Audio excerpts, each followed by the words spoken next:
earlier today, I was reading about George Fox and Margaret Fell being very critical towards ranters and ranterism, but also reading that many people with these ideas of absolute equality of all things, and this kind of very confrontational relationship with earthly powers and the belief of God in everything, that lots of these people were joining the Quakers. So how do you, I can see actually Abigail Maxwell has asked the same question. How do the ranters fit into this?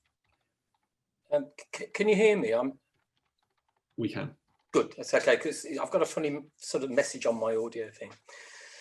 There's a major dispute going on in scholarship at the moment about the ranters, and the two options are that the ranters generally were kind of anarchists, libertines, living life in absolute freedom in the context of a very rigid, controlled society. And some scholars want to celebrate that kind of almost like proto-hippies, you know, proto-punks, that kind of break all of convention and really just let rip.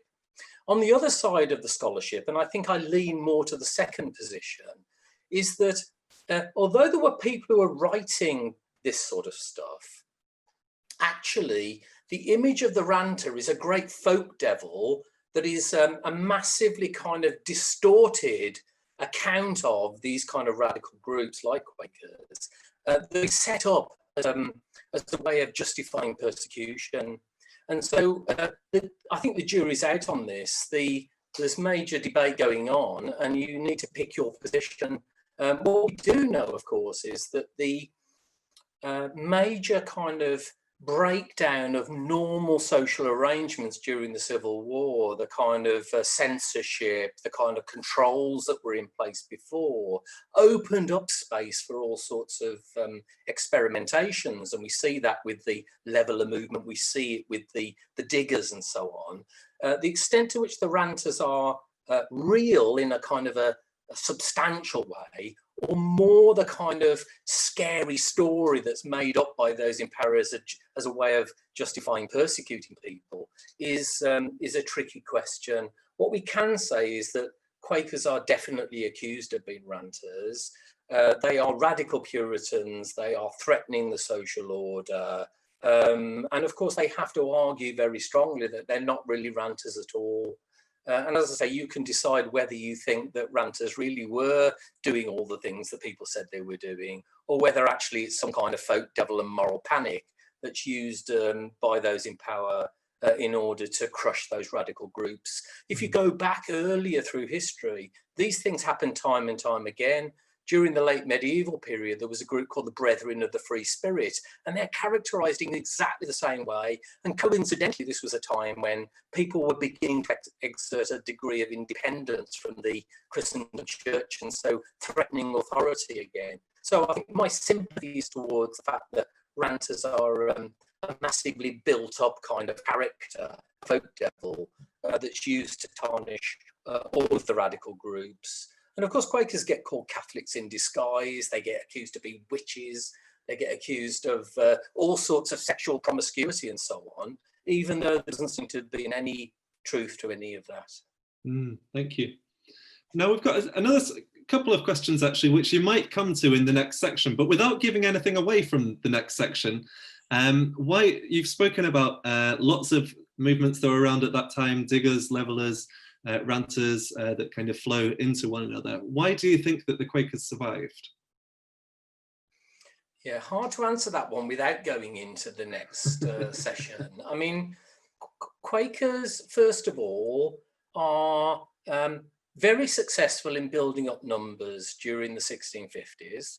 And of course, become global quite quickly as well, you know, particularly in North America. I think there's a sense in which the Quakers built up their numbers well enough in the north, you know, outside of the centres of power, to a point at which when they unleashed themselves on the world, they were big enough and well established and organised enough to be able to cope with the kind of persecution they faced, whereas other groups were less organised. But there's a whole additional story, which I'll come on to in the second half, about how they change very radically in the 60s, 70s and 80s in order to survive. So, I mean, in many ways, they're faced with a choice of stay as you are and be crushed, or find a way to survive in the world as it is rather than the way you want it to be. And Quakers become very good at adapting to change circumstances. Now, that's fantastic in terms of survival. It has some negative implications in terms of the loss of some of the radicalism we've just been talking about. And that's part two. Great.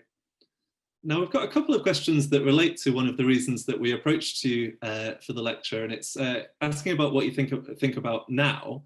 So one's about kind of, would the language of sin, this very religious language, actually be very useful now for explaining systemic injustice and so on? And then we've got a kind of a related question saying kind of, you're talking about Christ. Is that just the same as the power of conscience and the power of good? How much can we translate these words between the religious meaning and the kind of secular meaning? I think when we're dealing with early friends, it's quite important not to just turn them into us. They aren't us.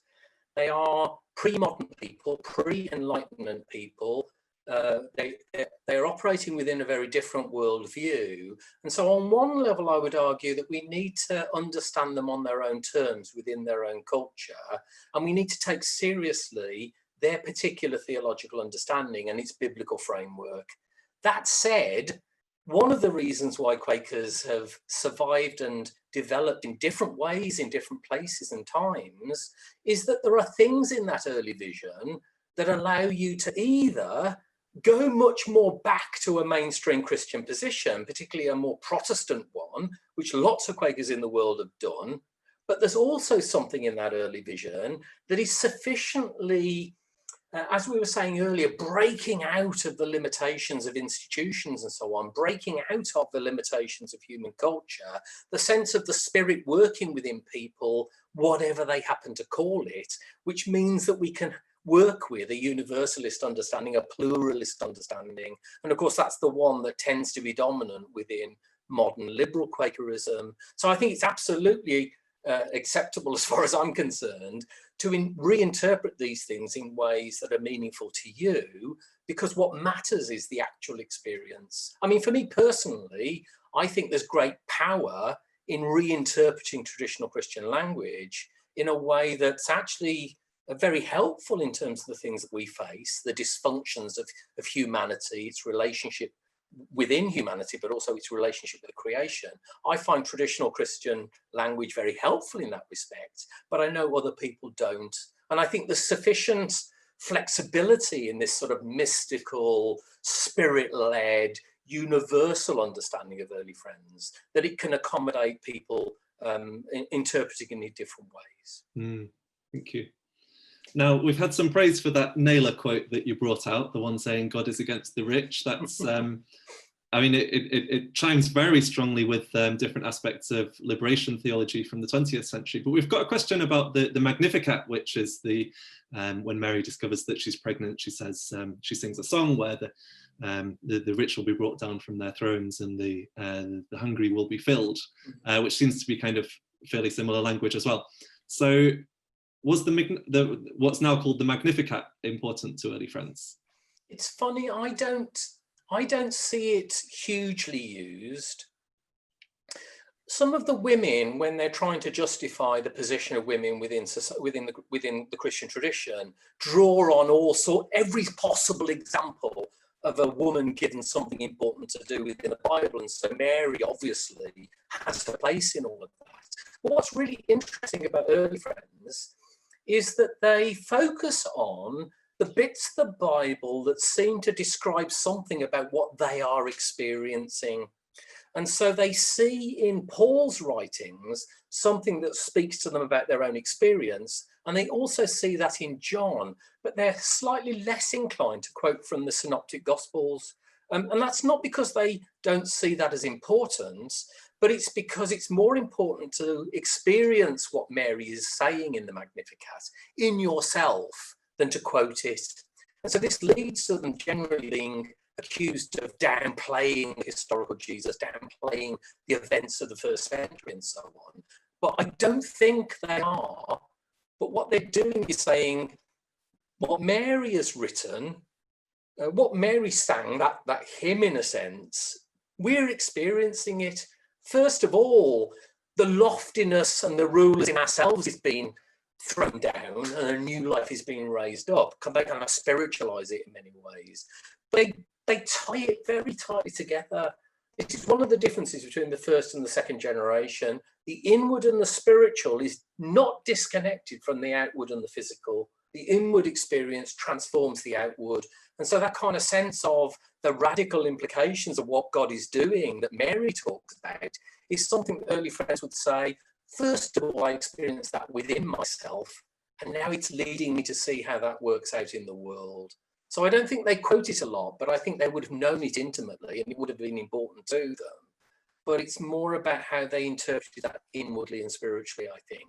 And we're beginning to see some of the dangers in the Quaker way of over-spiritualizing these things, of seeing them only as an inward experience and not necessarily having an outward liberational kind of consequence. And that's some of the material we're going to get into in the second part again. Right, well, there's our trailer. We're going to have a break in a moment, and Stuart, if you could stay on, we'll just do some tech things, and we're going to have a shuffle break very shortly. We've got a nice question to finish this one off on. I'm going to very unfairly ask you to answer it in just a few sentences. You spoke about apocalyptic times as being times when something is unveiled, something is revealed. Do you think that we're currently living in apocalyptic times in terms of there being an unveiling of social injustices? Well, I hope so. I mean, there are certainly, throughout history, times when suddenly the assumptions that everything's going to carry on being the same, that's carried on for years and years and years, is suddenly stopped. Things open up and new possibilities become available to us. And that's certainly the case in the 1640s and the 50s. And the reality is, and unless that's the case for us now, not only are we going to carry on being massively unjust as a species, but we're also going to take the whole of the rest of the creation with us. And so it's not so much do I hope it's going to happen, but it's got to happen.